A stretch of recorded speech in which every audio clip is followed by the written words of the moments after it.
एथर पंचम वचन मागुची।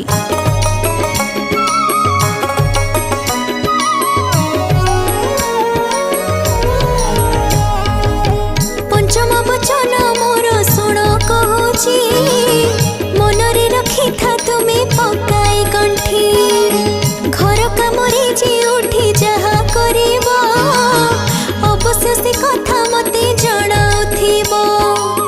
निण दिन खर्च आदि जहा करिबो, मोर परामर्श तुम्हें निश्चय नेबो।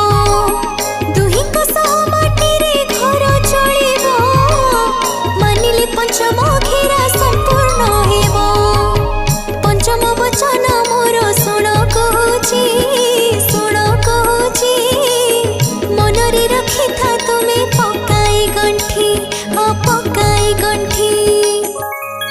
कौन मो कथा मानिब तो?